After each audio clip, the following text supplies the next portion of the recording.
Saludos, buenas, bienvenidos a Pa' que tenga una idea. El día de hoy nos acompaña un amigo, un hermano de causa, de lucha, José Horacio Rodríguez, diputado por Opción Democrática de la República. Gracias, José Horacio, por estar aquí con nosotros. Va a ser un programa bueno, mi compadre. Hay que sacar el jugo. Cuando tú estás con gente buena, los programas son buenos. Gracias a ustedes por la invitación. Yo contento de estar aquí. Gracias. Y más con ustedes. Gracias.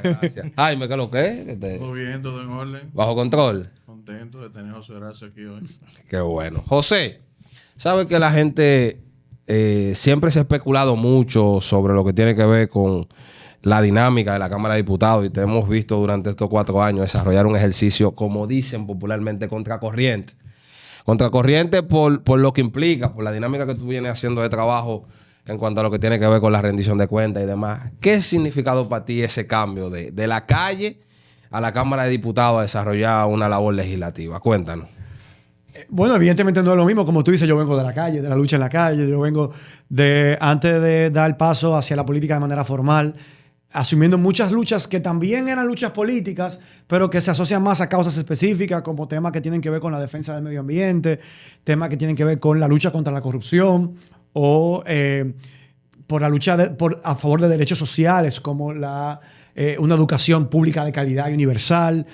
Cuando luchábamos por el 4% de eso, esa era la lucha. El 4% era un medio para lograr ese objetivo. En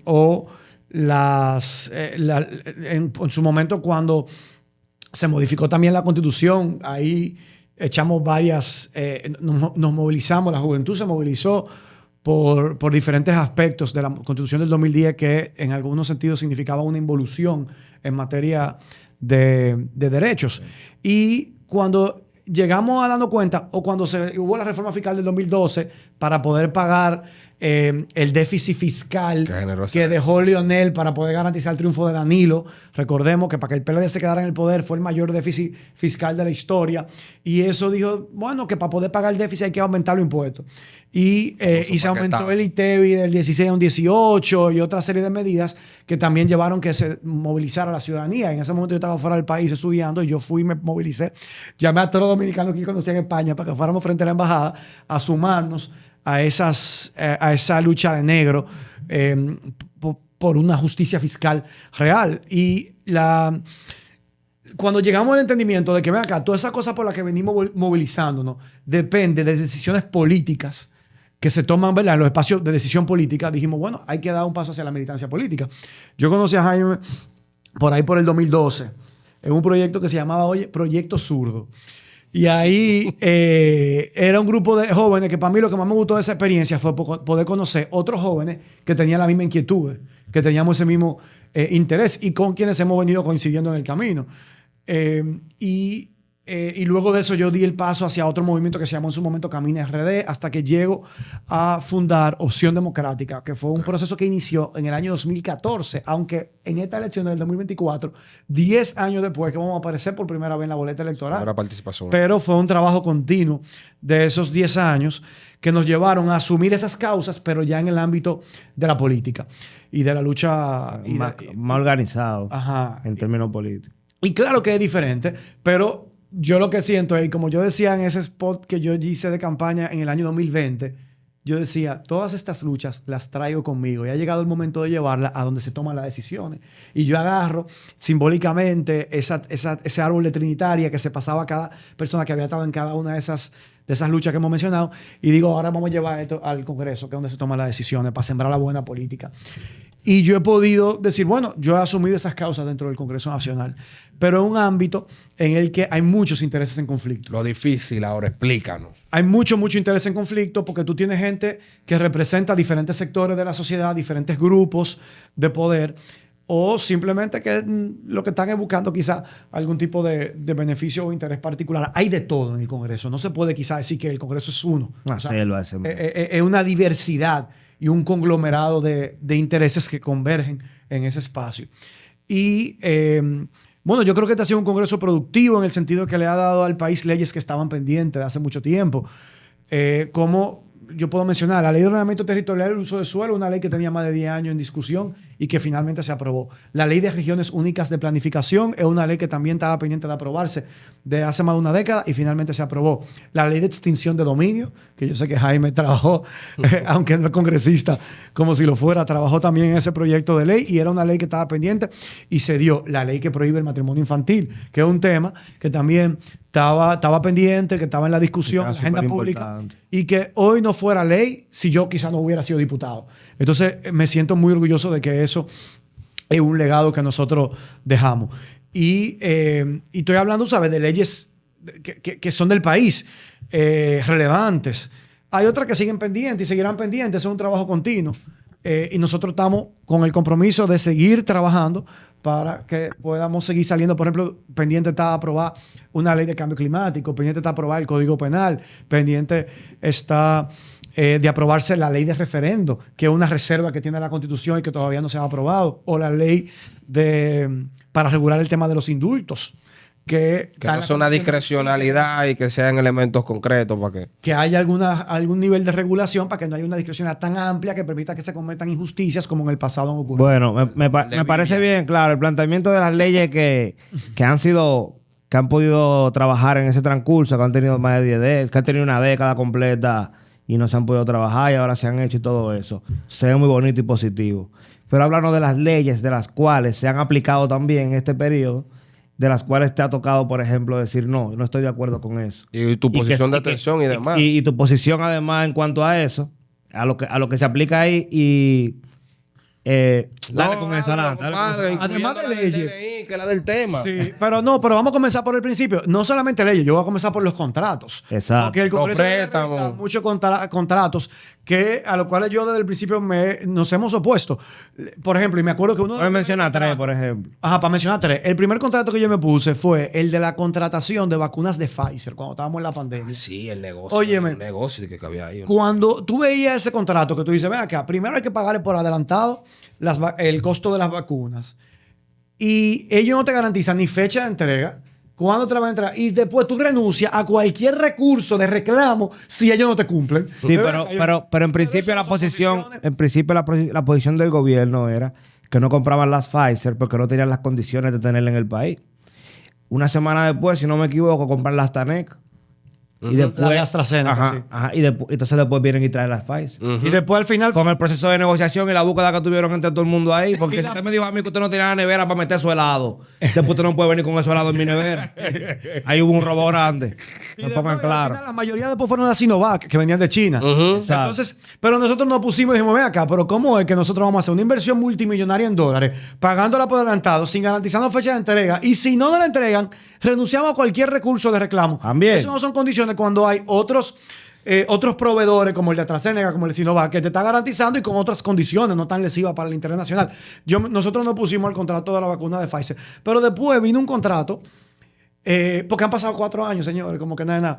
Vino un contrato En el pestañeo. para conceder a una empresa canadiense, Apache Corporation, la exploración y, si aparece, explotación de petróleo en la costa sur del Mar Caribe, a pocos kilómetros de la costa, en esa zona que es mar territorial de la República Dominicana.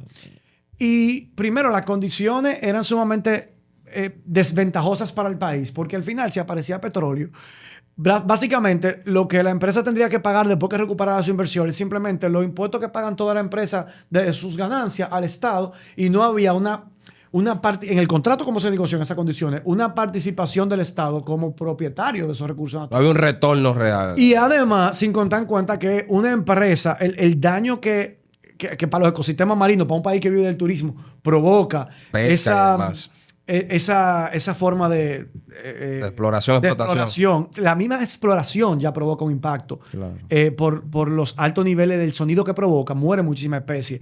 Pero además, es una empresa que tuvo un derrame en Costa de Marfil, en África, que tuvo un derrame que se comprobó luego que fue por negligencia de la propia empresa, que incumplieron los propios protocolos por temas de negligencia y que tuvieron entonces que provocaron unos derrames que ocasionaron graves daños en esas costas africanas y que además una empresa canadiense que se le quitaron los permisos y que fue sancionada por tribunales internacionales porque se pudo demostrar esa negligencia. Y yo dije, ve acá, y esa es la empresa que nosotros vamos a dar la responsabilidad de operar una labor tan delicada como la exploración y explotación de petróleo en nosotros que somos una isla que vivimos de nuestros recursos naturales, de nuestros recursos marinos. Entonces nosotros también nos opusimos por esas razones, tanto por las condiciones como por la empresa de la que se trataba, a ese contrato de Apache Corporation, que total, al final se firmó porque ellos tuvieron mayoría para aprobarlo y no sabemos qué ha pasado con la ejecución de ese contrato, porque no se nos ha informado.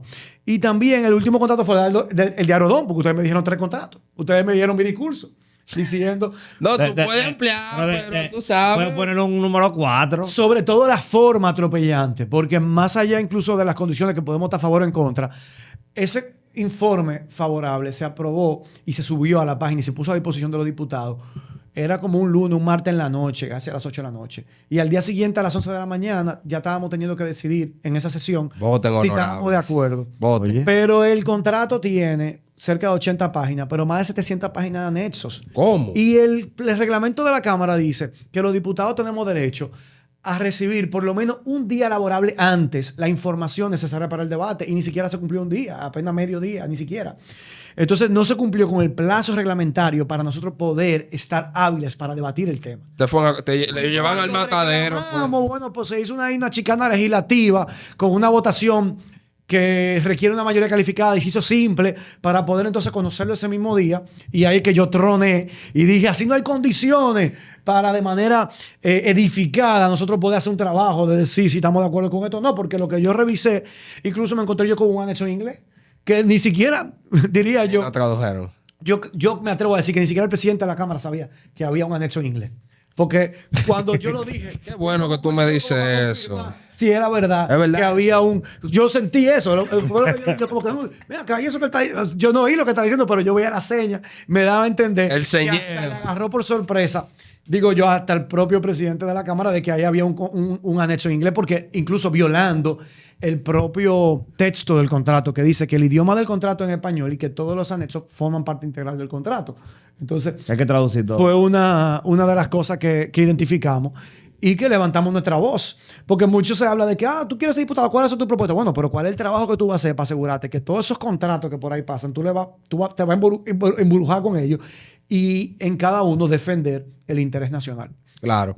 Mira, José, ya que tú toques esa tecla de lo que tiene que ver con que ni el presidente de la Cámara, al parecer, sabía sobre lo que tiene que ver con el contrato, que había una parte en inglés. Se dan llamadas en la Cámara de Diputados, esto hay que aprobarlo. Tú has sentido esa dinámica. Obviamente a ti no te la van a dar porque tú no eres un diputado oficialista. Hasta se atreve. Claro que sí. Pero se dan esa llamada, y te lo digo por el caso de la ley del DNI, que a última hora el diputado Ramón Bueno, en la circunscripción donde yo sé, la número 3, vi como una jugada rara, como de la Hay un nada. candidato bueno ahí en la circunscripción 3, a diputado, que yo estoy apoyando. Sí, se llama, que ustedes deberían invitarlo aquí para que tengan una idea. Vamos a coordinar eso, Sí. vamos a coordinar eso para que lo venga para Se acá. llama Felipe Gavilán. En la Ese circunscripción 3. Felipe Va a Gavilán elevar- con las opiniones. Sí, va a elevar la calidad de la representación sí. de los habitantes de la circunscripción 3 del distrito. Felipe es lo bueno. Sí, sí. Somos del mismo barrio, él es de Villaconsuelo, yo nací en Villaconsuelo, es de mi zona. Entonces, José, hay una dinámica en ese sentido. ¿Tú has sentido esa llamada? El famoso maletín que se hablaba antes. El hombre del maletín. Sí, que tú sientes como que hay una presión, que tú sientes a los diputados nerviosos porque se va a Mira, aprobar yo te voy esto. a decir otra vez que hubo una llamada. Hubo una llamada cuando se quería aprobar el contrato del fideicomiso de Pedernales. Y ese contrato... Sí, nosotros- pero tú me dices la llamada, tú más o menos tienes que abrir a llamar por dónde viene esa llamada. No, yo te voy a decir. Ese contrato estaba en la comisión, en una comisión que lo estaba estudiando. Y yo no era miembro de la comisión. Pero a mí me alertaron desde la sociedad civil que ahí habían, dentro de los terrenos que el Estado aportaba al fideicomiso, habían terrenos que estaban dentro de áreas protegidas. Sí. Y eso viola la ley. Y no debiera ser. Entonces yo fui a la comisión y dije, miren, yo recibí esta denuncia, me preocupa, tenemos que investigarlo. No, pero el contrato dice, mira, artículo tal, párrafo tal. Ahí dice que no hay área protegida. Bueno, pero porque ahí Una cosa es lo que diga el diga- contrato y otra cosa es la realidad que haya. eso mismo, una cosa es lo que dice el contrato, otra cosa es la realidad. Entonces yo le digo, vamos entonces como comisión, mi recomendación es, vamos a hacer un levantamiento con agrimensores que nos permitan ver cuáles son las coordenadas georreferenciadas del contrato, de los terrenos que dice el contrato y de las áreas protegidas de la provincia de Pedernales, a ver si se solapan. Pero ¿para qué vamos a hacer eso si el contrato dice que no hay área protegida? Pero para curarnos en salud, ese es nuestro trabajo como congresista, como poder del Estado independiente y que deba hacer contrapeso al Ejecutivo. Pero coño, tú sí jodes, ¿para qué tú pierdes el tiempo? Que ya ahí dice, y el presidente no va a decir una cosa que no es. Bueno, pues yo insisto. Que no, bueno, pues yo vine aquí, después no me digan. Yo entonces voy a ir al pleno y lo voy a decir. Porque después voy al pleno y me dicen, tú debiste haber ido a la comisión. No, vine a la comisión a plantearlo sin ser miembro de la comisión para que no me digan eso. No está bien. Cuando voy al pleno, tomo el turno y digo, me opongo a la aprobación de este contrato y entiendo que aquí nosotros estamos violando la ley porque ahí hay más de 6 millones de metros cuadrados de área protegida. Y nosotros, fui a la comisión, exigí que contratáramos agrimensores porque este Congreso tiene dinero para contratar agrimensores. Pero me dijeron que no quieren. Y después toman la palabra y a mí me insultaron. No, yo recuerdo. Que yo lo que quiero es coger cámara y que soy enemigo del desarrollo de Pedernales y que no sé qué. Y finalmente, ellos someten a votación el contrato. Y después que yo hablé, nos coordinamos y las bancadas de oposición, de los partidos de oposición, me apoyaron cuando vieron mi discurso. Y entonces lo que decidimos fue abstenernos. ¿Qué pasa? Que para que cualquier votación sea válida en la Cámara de Diputados, tú necesitas 96 votos, que es la mitad más uno. Somos 190 diputados, 95 es la mitad más uno, 96. Si 96 no votan, la votación no es válida. Entonces, ¿qué vimos? Que en ese momento el gobierno tenía 90 y pico, pero no llegaba a 96. No tenía los votos, no le daba. Nosotros, la oposición, éramos quizás 50, 60 que estábamos presentes. Si votábamos que no, ellos tenían votos 90 sí, 50 no, que éramos la oposición, 90 y 140 votaban, 90 sí, 50 que no, aprobado. No, pero si nosotros decimos, espérate, no vamos a votar. A votación, y no, se queda uno en su curul, con los brazos cruzados, la votación dura un minuto, uno no vota, votación no válida porque nada más votaron 92. Le faltan 4 votos por aprobarlo. Ahora, si nosotros votamos que no se aprueba, aún votando que no. Claro, porque pero absteniéndonos, tumbado. Segunda votación. No voten. Consiguieron como 2 votos más. 94 el joseo, ahí se dio el joseo. Sentiste el joseo. 94 votos. No válida. Faltaba una votación porque después de 3 votaciones no válidas, el proyecto se tiene que quedar sobre la mesa hasta la siguiente sesión. Entonces ahí vino para la llamada. Y yo veo como el cruce, una llamada aquí, una llamada allá, no sé qué. Y de repente, el vocero del PRM toma un turno y pide, yo pido que el proyecto quede sobre la mesa. Y ahí fue que la llamada se dio. Pero en ese momento yo estaba hablando con quienes me habían pasado la información, que son los ambientalistas de la Coalición por la Defensa del Área Protegida. Y ellos me dicen que ellos están reunidos en el Ministerio de Medio Ambiente con el ministro de Medio Ambiente y con el ministro de la Presidencia y le están diciendo, no se preocupen, eso lo vamos a corregir. Y yo le digo, ¿y cuándo lo van a corregir? Si aquí lo están sometiendo a votación en este preciso instante. Y ellos, ¿cómo? Y le armaron un revolú allá. Para ustedes lo están engañando. Es mentira. Mira, José Horacio acaba de decir que se está aprobando ahora mismo en este instante. No, tranquilo, cálmense, que eso lo vamos a corregir. Entonces, las llamadas se movieron de Medio Ambiente fue de ahí que bajaron del Palacio al Congreso. Pero si nosotros no nos hubiéramos abstenido, hubiéramos ese discurso, ya hubiera todo aprobado. Porque si hubieran tenido los 2 votos que le faltaban, o los 3 votos, en esa votación anterior, ya se hubiera aprobado. ¿Y quién cambia un contrato después que se aprueba? Nadie. Pero ese trabajo articulado, oye, entre sociedad civil y nosotros ahí adentro, de comunicación entre nosotros, logramos ganar tiempo y finalmente, en la bulla que se hizo, al día siguiente, le voy pidiendo que se ponga sobre la mesa, vino una adenda del Ejecutivo que decía que se modificaba el contrato para subdividir la parcela y sacar lo que estaba dentro del área protegida del paisaje natural de Cabo Rojo. ¿Quién tenía la razón? Pero fíjate la dinámica de manipulación, porque el discurso principal fue, no, José Horacio lo que enemigo del desarrollo de Pedernales. El mismo corito que hicieron marcha ahí en esa pobre gente, están pasando la mil y una. Óyeme, y yo ahí dije, este Congreso, por renunciar a hacer su trabajo, porque ¿qué es lo que tiene que hacer el Congreso? Fiscalizar. Contratar a los agrimensores y hacer el levantamiento y determinar. No, es lo que diga el presidente. Si decía el presidente que no había área protegida, no hay área protegida para esos diputados. Ahora, llega la adenda y dice que sí que hay área protegida. Ahora sí hay área protegida. Porque lo dijo Midas. Ese es el problema cuando se renuncia al cerebro por pertenecer a un partido político. Y eso no está bien. Quiero escucharte, Jaime. Está muy callado. No. Acabo de recordar La Mancha Indeleble de Juan Bosch, con eso último que acaba de decir. ¿Ustedes no han leído La Mancha Indeleble? Yo no he tenido la oportunidad de leerla, la voy a leer. Precisamente trata de un miembro de un partido que al entrar al local del partido, no recuerdo si es local, tiene que quitarse la cabeza y colgarla en una pared. De eso trata La Mancha Indeleble. Tú conoces bien sobre algunos procesos, oriéntanos en ese sentido. No, le quería preguntar a José Horacio, porque estoy totalmente de acuerdo con él en todo lo que él describe. ¿Qué él entiende que necesita el Congreso en términos tal vez de reforma para poder cumplir con realmente un trabajo de legislación y fiscalización adecuado? Porque sí es cierto que hay un tema de voluntad, pero también es cierto que hay un tema de diseño que, o por lo menos en la forma que yo lo interpreto, hay un tema de diseño que dificulta y obstaculiza que tal vez proyectos que tienen mucho tiempo ya se puedan conocer, se puedan aprobar, que los legisladores tengan la oportunidad de estudiar las iniciativas con el tiempo suficiente. O sea, ¿qué cambios tú crees que más allá del tema de voluntad política Sería significativo. serían necesarios? Mira, interesantísimo. En primer lugar, para mí, el número uno es fortalecer las capacidades técnicas a disposición de los legisladores. Sobre todo en la Cámara de Diputados. Yo sé que los senadores cuentan un poquito con un equipo técnico un poco más fuerte, pero en el caso de la Cámara de Diputados, lo que se pone a disposición para apoyarme en mi trabajo legislativo, porque otra cosa es en otros aspectos del trabajo, pero en el trabajo legislativo, lo que se me pone a disposición es una asistente legislativa cuyo ingreso, y lo puedo decir porque eso está público en la página, es de 32,000 pesos mensuales.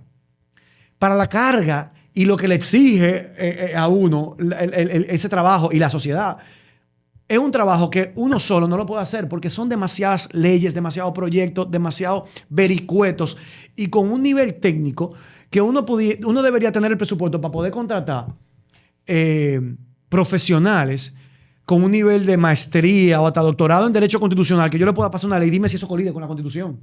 Dime qué derecho eso contraviene. Que vulnera eso. O en materia económica, que si yo soy miembro de la Comisión de Hacienda, yo pueda contratar a algún economista que trabaje conmigo para embrujarse conmigo con los presupuestos públicos, con el presupuesto general del Estado, con los contratos, con los préstamos.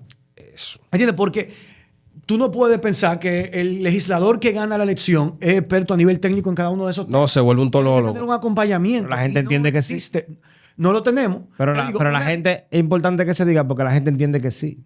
Que Que- tú seas que- legislador, tú puedes manejar todo el tipo Si yo soy de miembro, los temas por en ejemplo, de la términos Comisión de técnicos. Medio Ambiente, yo debería poder contar con un presupuesto para contratar técnicos ambientales que me permitan, por ejemplo, a mí discutir la ley de agua. Y hace descenso. Mira, por ahí viene la ley de agua, que se está discutiendo. ¿Cómo? Y yo, para mí, tengo claro que quiero trabajar por una ley de agua que garantice el acceso humano al agua como un derecho humano, universal.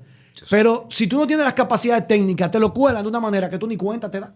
Tú teniendo toda la intención y la disposición y leyendo el proyecto, y tú dices, no, lo que pasa es que te lo esconden la privatización de esta manera. Entonces, esa capacidad técnica el Congreso la necesita para nosotros poder hacer un buen trabajo y además por la carga de trabajo que hay. Hay días que tú conoces una cantidad de proyectos que yo puedo embrujarme con tres, pero se Por conocen ejemplo, 10. para que la gente sepa, ¿de cuántas comisiones tú participas? Yo soy miembro de 4 comisiones permanentes, que es el máximo que el reglamento de la Cámara le permite a un diputado pertenecer. Yo sé que a nivel de Senado son más, porque como son menos senadores, para poder cubrir todo. Pero lo máximo que uno puede pertenecer a 4 comisiones permanentes. Pero yo además soy miembro de la comisión coordinadora, que coordina los trabajos de la Cámara, como vocero en 2 de los 4 años que he sido diputado. Y he sido miembro de muchas comisiones bicamerales especiales. Entonces, en algún momento yo estoy hasta en 7 comisiones. Y tiene tu vida. Tú estás en un promedio de 6 y 7 comisiones que probablemente tengan un promedio para ser conservador de 5 o 6 iniciativas. Estamos hablando Para de ser conservador. que en una semana, suponiendo que cada comisión se reúna semanal, que es lo que supuestamente se debe, ustedes tienen que estar en disposición de conocer hasta 30 iniciativas. De cientos de iniciativas que están en la Cámara cursando. De cientos que están en la Cámara. Eso es solo lo que están en las comisiones.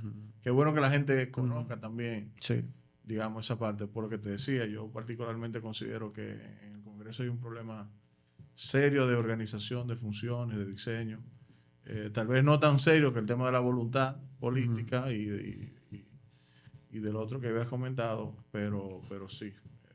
Es imposible prácticamente con los recursos limitados que un diputado como tú tienes, poder conocer con certeza técnica todos los proyectos que pasan por el Congreso. Sobre todo cuando van a comisiones de la que uno no es miembro.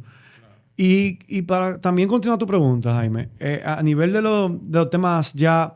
Antes de eso, perdón, y también hay otra parte que sé que lo hemos conversado un poco fuera de cámara en otras ocasiones, y es la dinámica que se genera entre los legisladores, una especie como de solidaridad implícita, según la cual votar en contra del proyecto de un legislador te puede traer problemas, entonces para empujar un proyecto tuyo.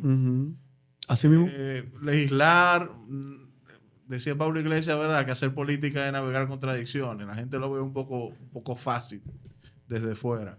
También que nos pudiese hablar un poco de eso. Mira, eso es buenísimo porque ustedes saben, hace 4 años yo hablé mucho de mi idea, que no es mía, sino muchos países de América Latina han transicionado hacia allá, de que la República Dominicana tenga un Congreso unicameral. Sí. Y estos 4 años de ejercicio legislativo me han hecho ir viendo elementos para quizá cambiar de opinión por razones concretas que he visto. Y esa es una de ellas, Jaime.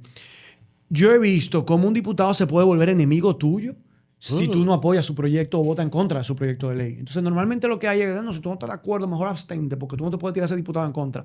Mira, me pasó en un proyecto que estaba en la Comisión de Justicia de una provincia fronteriza, que un diputado que proponía que se declarara de utilidad pública unos terrenos. Y mi posición era, yo no puedo votar a favor de esto.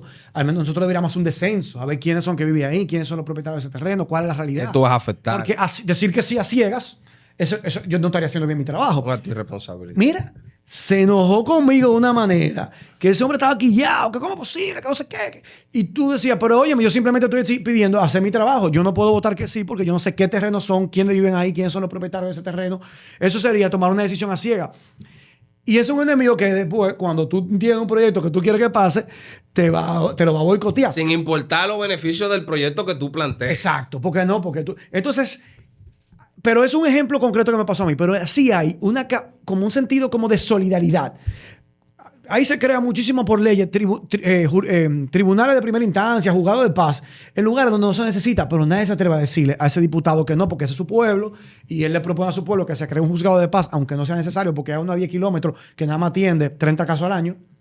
Entonces no hace falta un juzgado de paz tan cerca, pero nadie se atreve a decirle que no, porque no, como tú, ese es el proyecto de ese diputado. Además, es su promesa de campaña. Eso es su promesa de campaña. Entonces, ¿cómo tú le vas a votar que no? Entonces, la bicameralidad te ayuda a servir de filtro para que esas iniciativas que no se atrevieron a decirle que no, y tú dices, bueno, quizás ese no es el mejor argumento para tú apostar por un régimen bicameral. Bueno, pero yo entiendo que ayuda a que muchas veces no se atreven a frenar a un diputado un proyecto, pero la otra cámara sirve de filtro para poder garantizar una calidad, porque como operamos en ámbitos diferentes, no tenemos ese roce, ese choque diario, como tenemos los diputados entre sí con los senadores, no hay como ese temor o esa vergüenza o esa solidaridad tan cercana, y entonces simplemente el proyecto muere porque termina perimiendo con el tiempo, aunque no se lo rechacen. Y así no se aprueban cosas que no debieran aprobarse. Entonces, eso es una de las razones, entre otras, que he visto, de que puede ser positivo la bicameralidad. Escúchame que te interrumpa, pero yo quiero hacerte una pregunta, porque ahorita tú decías sobre el proyecto de la ley de agua que se va a conocer y demás. Y este congreso que fue elegido en el 2020 termina el 16 de agosto del 2020, de este año, el 2024. Bueno, el 15 de agosto. 15. Sí, la juramentación de los que entran y la salida, y obviamente, tú estás aspirando, y yo tengo la confianza en los amigos de la circunscripción número 1 de que reafirmen la confianza en ti. Pero hay un tema, José Horacio, y que es bueno que tú estés ahí, porque hay proyectos de ley que preocupan a la ciudadanía, como el proyecto de la ley de agua, pero como voz de alerta, porque pasó ese proyecto ahora del DNI, como voz de alerta, ¿cuáles proyectos son de preocupación que no se conocerían en esta legislatura, pero sí a los próximos, a los diputados, para que la gente sepa por quién va a votar? Porque es un peligro. Mira, sí. Yo se lo digo, mira, hay un tema. El nivel de endeudamiento público que ha sostenido este gobierno y los anteriores han tenido... A ver, cuando tú tomas prestado, tú lo que estás tomando es impuesto a futuro. O sea, tú toma ahora, ¿y cómo tú vas a pagar eso? Con impuestos que tú vas a recaudar en el futuro. Y entonces, ¿cómo tú vas a solventar las necesidades del futuro? Si tú los impuestos que vas a recaudar lo estás comprometiendo para lo que te están dando por adelantado a través de préstamo ahora y que tú tienes que pagar interés en el camino. Bueno, eso conlleva a que después que tú tienes tanto tiempo tomando prestado, Reformas. para allá que voy, tú vas a terminar teniendo que elevar los impuestos.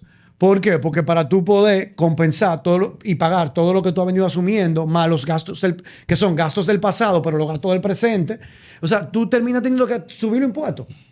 Y eso es lo más probable que vaya a pasar después de las elecciones. Tú dices que viene una reforma. Se avisora una reforma fiscal. Eso yo le pregunto a la gente, ¿a qué legisladores tú quieres en tu nombre decidiendo y discutiendo esa reforma fiscal que viene? Aprueba préstamo, gente que defienda los intereses de los... A legisladores que tienen la independencia para poder fijar posiciones en defensa de quien le eligió, o a legisladores que simplemente le dirán que sí a lo que viene del gobierno. Lo que mande el boss, como No dicen. importa. Aprobando leyes a la cieguita. ¿Entiendes? Entonces, yo le hago esa pregunta porque el momento de reflexionar sobre eso es ahora. Claro. ¿A quién tú quieres? Quien eche ese pleito lo va a echar a nombre tuyo. Para que las últimas reformas fiscales, incluso la que amagó el actual gobierno, lo que plantea es que se sigan sacrificando los mismos que se han venido sacrificando siempre. Que siga pagando impuestos la gente que ha venido pagando impuestos siempre. Entonces, no se ha planteado nunca revisar el gasto tributario. ¿Qué es el gasto tributario? Las exenciones, que representan casi un 5% del Producto Interno Bruto del país. Que son gente, o sea, por ahí, gente que no está pagando impuestos porque la ley que tienen para beneficio, le da ese privilegio y que pudieran estar pagando impuestos. En vez de tú subirle a quien ya está pagando impuestos, que tiene una carga ya bastante alta con la soga al cuello. Ojo, que ya de alguna manera se ha venido haciendo. Porque el código actual te dice que a ti se te tiene que indexar todos los años según de tu ingreso lo que tú pagas de impuestos. O sea, indexarse el monto exento. Y eso no se ha hecho en los últimos 8 años. Pero eso de alguna manera, una manera de modificar el código tributario, hacer una reforma fiscal para exprimir más gente que al final de alguna manera está ganando menos. Porque yo te voy a decir, si tú ganas 40,000 pesos, pero de hace 3 años tú ganas 40,000 pesos. Hace tiempo no son 40. Tú puedes decir, que tú estás ganando lo mismo. Pero no, tú ganas menos. Porque con 40,000 de hoy, tú no adquieres lo mismo que tú de ayer. adquierías con 40,000 de hace 3 años. Entonces, tú no deberías estar pagando los mismos impuestos sobre tus ingresos. A partir de los 34,000, entre 34,000 y 40,000, esa franja de 6,000 pesos, a ti te cobran un 15% mensual de impuestos sobre la renta. Pero yo digo, ¿cuál renta? Renta es ganancia. Tú no tienes ganancia porque la canasta básica familiar está en 44,000. Látigo. Tú lo único que tienes gasto. Látigo. Tú no tienes ganancia. Fíjate que a las empresas, a las personas jurídicas, que son las empresas, pagan una proporción de sus ganancias como impuestos, luego de deducir gastos. Pero eso deberían hacérselo también a la familia. ¿Y cuáles son los gastos de una familia? El costo de la canasta básica familiar. Ese es su gasto mínimo, básico de cada mes. A uno le dan Entonces, si tú no alcanzas para poder cubrir el costo de la canasta básica, ¿cómo es que a ti te están cobrando impuestos de ganancia que no es tal? Porque no te queda nada. Si tú estás en negativo, todos los meses es negativo, es negativo. Está más rojo una bandera del escogido. Por eso es algo que yo he promovido los últimos 2 años en el Congreso. Hace 2 años fui miembro de la Comisión Bicameral que estudia el presupuesto. Y este año, aunque no fui miembro, pero en el Pleno propuse la enmienda. Porque el gobierno está obligado a hacer ese ajuste por inflación todos los años. Lo dice el Código Tributario. Pero ¿cuál es el tigueraje que hacen? Cuando mandan la Ley General de Presupuesto para el año que viene, incluyen un artículo que dice que este año, transitoriamente, no se va a aplicar el ajuste. Pero en eso tienen 8 años. Y hace 8 años, la canasta básica era 28,000 pesos. 8 años después, está por encima de los 44,000. Y el monto exento congelado. Entonces, ¿qué está haciendo el gobierno? Gente que su salario real es menor, haciéndole pagar impuestos que no le corresponden, porque debería estar casi a partir de los 50,000 pesos mensuales, es que se debería comenzar a pagar el impuesto sobre la renta si se hubiera hecho todos los años el ajuste por inflación. Pero al no hacerse, una persona con un salario de 35,000 paga un impuesto sobre la renta cuando tiene un ingreso que está casi 10,000 pesos por debajo de cubrir el costo de la canasta básica. Eso es una distorsión que me parece una injusticia fatal, y yo he propuesto en los últimos 2 años que se aplique el ajuste. Y me lo han tumbado. Con votación, que la votación está ahí en la pantalla, se proyecta en el Pleno. ¿Y por qué? Por la línea que baja el gobierno, los diputados del gobierno, aunque a sus electores, quienes votaron por ello, le conviene el ajuste, ellos votan en contra. ¿Por qué? Porque son primero representantes del gobierno antes que representantes de su Del elector. pueblo. Apretar la cabeza. Y eso es lo que nosotros estamos promoviendo en Opción Democrática. Nosotros queremos representantes del pueblo, no representantes de los partidos ni de los caudillos, sino de la gente que lo elige. ¿Para qué? Para que entonces comencemos a cambiar. Cuando logremos eso, vamos a comenzar a cambiar las cifras del Latinobarómetro, de ese porcentaje de la población que está desencantado con la democracia. Porque ahí la democracia sí va a comenzar a funcionar. Cuando tú tengas representantes de la gente y no representantes de unas élites. Por eso es que cada vez dice, no, que la gente no cree en la democracia, que no tenemos democracia. ¿Cuál democracia? Porque los representantes Pa' no son joderte. representantes del pueblo. Pa' joderte. Son representantes de las élites.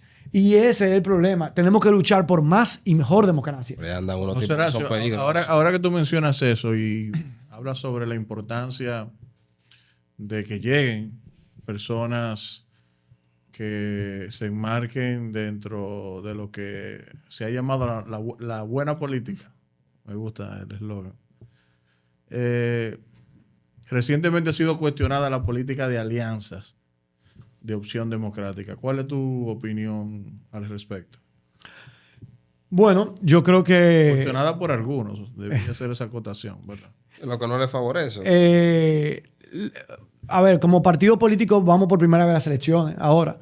Y tenemos a nivel nacional unas 60 y tanto de candidaturas. Candidaturas buenísimas.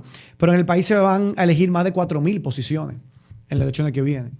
Y las candidaturas tan sueltas. Mira, el sistema electoral dominicano está hecho para privilegiar a los partidos políticos por encima de los candidatos. Entonces nosotros tenemos muy buenos candidatos, pero no tenemos un partido con estructura fuerte. No tenemos un partido, porque recién nació hace un año y medio. Conlleva trabajo y mucho esfuerzo. Y toma tiempo. Pero nosotros tenemos algo claro. Nosotros no vamos a las elecciones solamente para participar. Nosotros vamos a las elecciones porque estamos buscando ganar. Y ganar no porque vamos a la posición de poder de que para buscar ningún tipo de privilegio para uno, de que para José Horacio. Yo renuncié a las 2 exoneraciones, yo renuncié a los fondos de asistencia social que mensualmente da el Famoso Congreso. barrilito. ¿Por qué? Porque yo no estoy buscando nada para mí. Ahora, ¿cómo construir una mejor sociedad desde adentro? ¿Cómo llevamos más gente dentro que piense así, con los valores de la buena política, de la lucha por el bien común, de la justicia social, de la defensa y protección del medio ambiente, de la garantía de los derechos humanos? Bueno, participando en unas condiciones que les permitan ganar. Y eso pasa por, sin renunciar a los principios que defendemos, hacer acuerdos que permitan construir plataformas electorales, insertar a nuestros candidatos en plataformas electorales más fuertes y sólidas, que puedan tener candidatura competitiva. Nosotros tenemos como 20 candidatos a diputados para estas elecciones. Que los 20 en sus demarcaciones sean los más votados. Pero todos perder si no tienen una boleta electoral fuerte Sí. por el sistema electoral. Y eso nos llevó a hacer alianzas electorales que no comprometen nuestra línea de gobierno, porque nosotros tenemos una candidatura presidencial propia, que es de la compañera, mi hermana Virginia Antares, que les invito a que la busquen, primera mujer joven candidata a la presidencia de la República con ideas progresistas, que es la que representa y enarbola lo que nosotros entendemos que debe ser un programa de gobierno que permita transformar a la República Dominicana hacia un país en el que se viva con dignidad, que no tengamos que emigrar para sentir que podemos vivir bien. Está fuerte. Y bueno, y en el ámbito municipal y congresual hemos completado esas boletas con los diferentes partidos de oposición en cada provincia, según los candidatos que presentan, donde tengamos que presentar mejores candidatos. Porque no es verdad que ningún partido, ni siquiera Opción Democrática, tiene el monopolio de las buenas candidaturas. Claro, no, claro. no lo tiene. Hay de todo como en Entonces, botica. Entonces, en tu circunscripción van aliados. Sí, pero no con ninguno de los partidos grandes. En mi circunscripción vamos con alianzas con otros partidos que podríamos llamarle emergentes. Aquí en el Distrito Nacional, Opción Democrática, BIS, PDI, una coalición de 3 partidos que buscamos lograr ganar 3 diputaciones en la circunscripción 1, en la 2 y en la 3. Aquí, obviamente, volver a ganarme el apoyo de la ciudadanía para seguir trabajando como diputado en la circunscripción número 1. En la 2, el compañero Samuel Bonilla, que sería bueno que también ustedes lo inviten por aquí. Y en la circunscripción 3, Felipe Gavilán. Ok. Y vamos en esa alianza con el BIS, PDI y Opción Democrática, 3 partidos. La gente... Déjame decir una cosa, compadre. Ahora, para macharlo a usted. Señores, miren, para que no existan las preocupaciones como tengo yo, tiene el compadre y tiene la mayoría de la población por situaciones que han sucedido con aprobaciones de leyes, como la reciente 1-24, que genera cierto nivel de preocupación en la población, a la hora de usted votar, hágalo tomando en cuenta el rol verdadero de un diputado, de un congresista, que no es darle la receta a usted, pagarle cosas que debe de suplir y asumir el gobierno central y otro tipo de cosas. Era eso, compadre, que yo quería decir para ponerlo. Yo tengo dos cosas. Sí, vamos a detallarla suavemente. En principio nosotros que militamos el término de izquierda, el término progresista, buscando soluciones que sean de mejor para la gente empobrecida y ese tipo de cosas.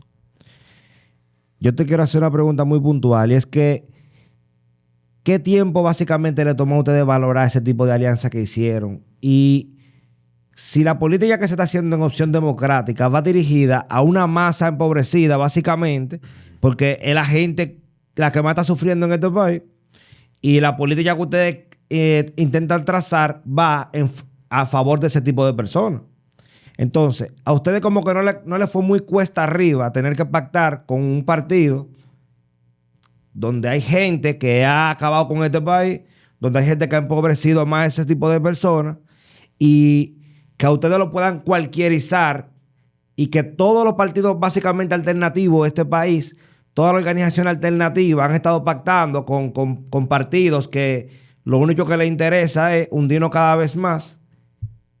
¿No entienden ustedes en Opción Democrática o tú de manera particular que eso nos hace vernos cualquierizados ante los demás y que la gente pierda la fe y la confianza en esos proyectos que con bastante sudor, con bastante esfuerzo, uno logra tener y básicamente podemos decir que tú te has tirado el pellejo en esa Cámara de Diputados? Y que una decisión como esa pueda hacer que una gente mañana diga, por ejemplo, yo estoy en muchísimos grupos de juventud organizada, gente que está trabajando en pro para la patria. Y en cuanto explotó la noticia de Opción Democrática, esos chatos se prendieron. Y la mayoría de gente con un descontento. Entonces, eso es algo que también hay que tomar en cuenta. ¿Cómo es que nosotros nos fajamos en este país? Nos organizamos, trabajamos y trabajamos y trabajamos. Logramos hacer una fuerza alternativa.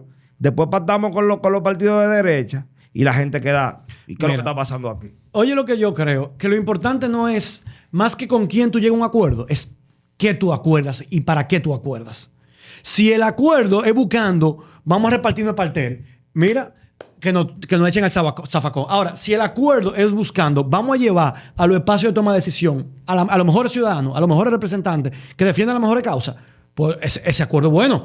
Okay. ¿Entiendes? Eso es lo que define un acuerdo. Ahora, si a mí, en algún momento he visto y he leído, no, que como que pactaron como por un beneficio. Si lo que tuviéramos buscando un beneficio personal, ahí está el gobierno ofreciendo de todo. Por eso ha logrado construir, y que lo que ellos le llaman, que para mí me daría vergüenza decirlo, la coalición más grande de la historia. ¿Por qué? Porque esas alianzas sí le salen cara al pueblo dominicano. Claro que le salen cara.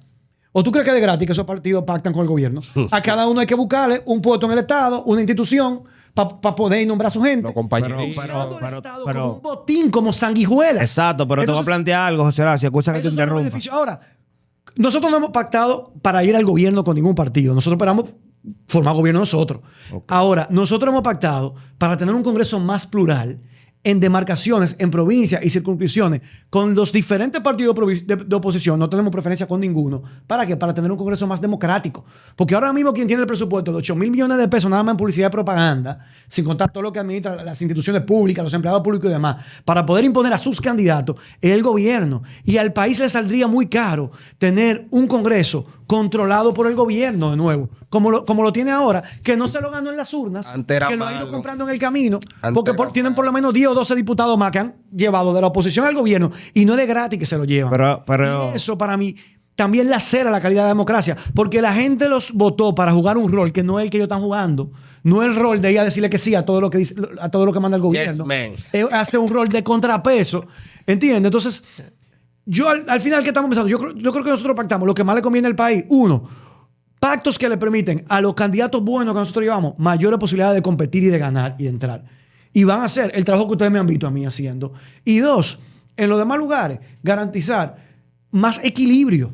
Que no se imponga la mayoría mecánica del gobierno, donde yo he visto que desde que salían al gobierno, ya antes los préstamos eran malos, los préstamos comienzan a ser buenos. Antes los presupuestos eran malos, comienzan a ser buenos los presupuestos. Antes tenían cuestionamiento a diferentes leyanos, si vienen del Ejecutivo, se callan la boca. No. Nosotros queremos tener legisladores que puedan tener la libertad y la independencia de hacer el trabajo, de representar a la gente. Pero es importante que tú hagas ese planteamiento. Y por eso es que los pactos lo hemos hecho con los partidos de oposición que nos dan esa independencia. Pero- es por eso que me terminan apoyando. Cada vez que yo me paro en dos patas, en esa curul, a enfrentar cualquier cuestionamiento, a cualquier ley, como la ley que yo cuestioné para importar yates de lujo al país sin pagar aranceles. Diablo, son unos leones, tu tigre. ¿Quiénes me apoyaron? Lo de la oposición, porque ese proyecto tenía el apoyo del gobierno. Pero lo de la oposición que estén de acuerdo conmigo tienen la libertad de hacerlo porque no tienen una línea bajándole de arriba del gobierno de que, no, si tú eres de nosotros, tú tienes que votar por todo lo que nosotros mandamos porque nosotros te garantizamos empleo para tu gente, beneficio del plan social de la presidencia, para tu repartir. Sí, se entiende. ¿Entiendes? Pero Horacio, entiende lo siguiente. lo que Es que independientemente de eso, hay cosas que nosotros como somos, por ejemplo, jóvenes que estamos mezclados a la política o que tenemos algún tipo de conocimiento de lo que está sucediendo, la podemos entender. Estamos en la era de las redes sociales. A la gente le gusta mucho que lo hagan partícipe de lo que se está haciendo. Yo considero que, por ejemplo, mira ese planteamiento que te acabo de dar. Básicamente puede que sea bueno y válido. Pero eso son cosas que la gente no la sabe. Nosotros tenemos compañeros que no pueden ir a una candidatura por cosas que le arrastran, por cosas que se han dicho de ellos. Nosotros tenemos compañeros que son gente súper excelente en la vida. Gente que no le han quitado un pelo de la cabeza a nadie. Y no pueden asumir una candidatura, no pueden tirarse en el regidor por cosas que dicen de ellos en el pasado. Entonces, las posiciones y las cosas que se van a hacer se le explican a la gente. Las redes sociales nos ayudan a eso. En Opción Democrática la mayoría son jóvenes. Ustedes pueden hacer una dinámica explicando por qué se están haciendo esos patos, qué se está haciendo, qué no se debe Como lo hacer. hizo ahora, le está dando una idea para que la gente tenga Sí, idea sobre lo que tiene que ver con el asunto de los ¿Qué acuerdos. pasa cuando eso? Cuando venga la bomba y explote, Mira, la gente pero va a decir, no, espérate. Nosotros dimos la cara y explicamos las razones por las cuales el sistema electoral dominicano está diseñado para llevarte a unir fuerzas. Claro. ¿Entiendes? Yo fui el diputado más votado de la circunscripción número 1 Pasaste a Chepa. con casi 18,000 votos y yo entré de quinto lugar. Los 4 que entraron antes que yo sacaron menos votos que yo. Hubo una que incluso sacó más de 6,000 votos menos que yo y entró de segundo lugar. Pero Y te yo entiendes, entré de quinto. pero te entiendes lo que te Entonces, planteo, ¿verdad? ¿cómo tú le sacas la lengua al sistema? Eso es lo que nosotros estamos haciendo. Sí, pero Exacto, eso pero es lo que se está no- planteando. Sí, yo lo entiendo. Entonces, para amortiguar la situación, porque eran dos cosas que tenía.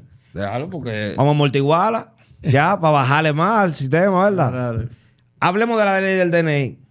Ah, diablo. Pero antes de eso, con el tema de las alianzas, para cerrar el tema de las alianzas, hay una pregunta que mucha gente se hace. Yo sé que se hace, ¿Cómo va a ser? se la está haciendo. y yo creo que es importante hacerse a José Horacio ahora para que él le explique su posición, así como ha hecho con las otras cuestionantes con relación a las alianzas y eso. ¿Por qué Opción Democrática no está apoyando como candidato a senador a Guillermo Moreno en el Distrito Nacional? Primero, esa fue una decisión que se anunció en enero, ahora, de este año. Y nosotros los acuerdos de alianza, la fecha para suscribirlo era el año pasado. O sea, todavía no sabíamos que él iba a ser candidato del PRM. Había una nebulosa con ese tema. Y nosotros tenemos un candidato senatorial propio, que es el compañero Eric Ortiz, que sería bueno que ustedes lo inviten por acá.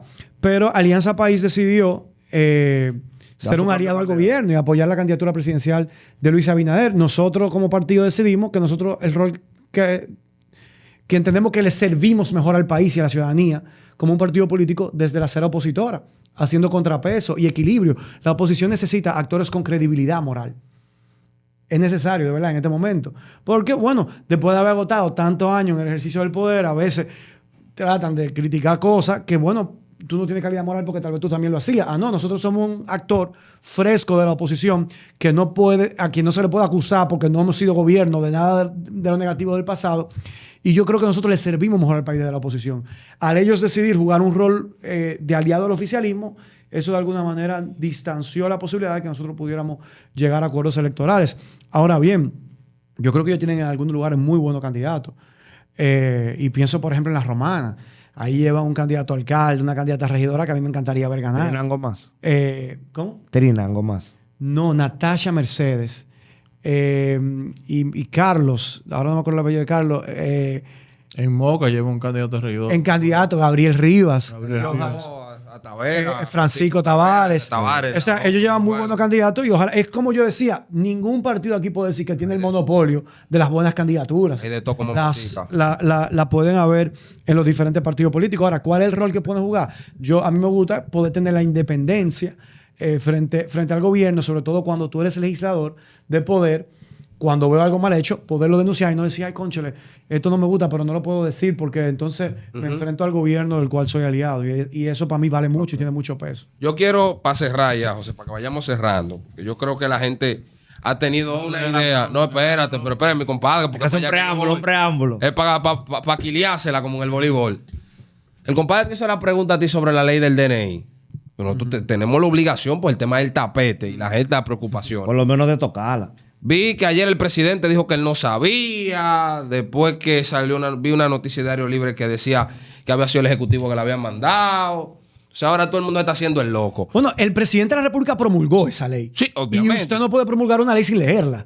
Entonces, yo entiendo que él dio aquiescencia a lo que ahí estaba.